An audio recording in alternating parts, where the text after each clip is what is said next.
Vreau să vă spun că sunt nemulțumit de interviul pe care l-am făcut colega mea și am venit cu alte întrebări mai obiective, de exemplu, unde vreți să faceți revelionul? Hawaii. Da? Vă deja v-ați luat bilete? Da, domnul Baron... Apropo de domnul Baron, tocmai am văzut mai devreme, dați-mi voi, tocmai am văzut mai devreme, dar am stat mult mai bine decât voi. Deci pe house, pe remix, domnul Baron se mișca foarte bine. Nu știu de unde am văzut. Să fie asta tot ghinion?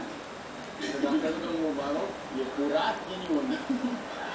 Să știți că am câteva amulete norocoase pentru ziua de marți, pentru domnul Baron, aș vrea să scăpați de ghinion. Nu este aici pe dumneavoastră, nu. Și de durerea de marți, de tot scăpați până a venit pe treabă. Foarte bine v-am văzut acolo, foarte bine dansați. Sunteți obișnuiți cu remixurile, cluburile? Auziți? Am pentru voi ceva așa, am voi mai devreme, pentru a scăpa de ghinion, pentru ziua de marți. Asta pentru voi. Ori în sân, ori la cizmă, se pune de greu, să scoate noroc și ce la fel. Înțeles? Întotdeauna usturoi mie. Usturoi?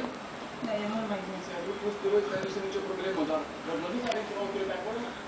Usturoi? Cum că se căutăm și avem întotdeauna. Să căutăm la întâmplare. Da? Dați-mi voi puțin, merg la dăbit să-ți aduc ceva. Gata? Doi câței de usturoi pentru fete, să scape de... Ca să scape de... Uite. O să scape și de ghinion, trebuie să scape și de domnul Baron, să plece singuri acasă. Dați-mi voie să vă ajut.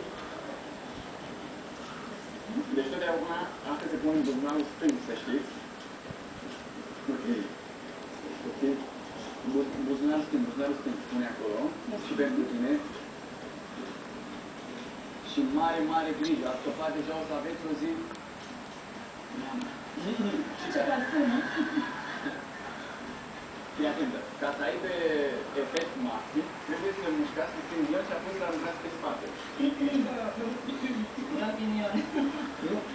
Vedete, da? Nu vreți? Nu scăpați de ghinion? Da, da, nu știu. Ori acum, ori după ce... Nu te faci? De ce? Tu ești ghinionistă. O să fie numai anul Am altă remedie, dar și când se lovește, pe asta l-a lovit la nas.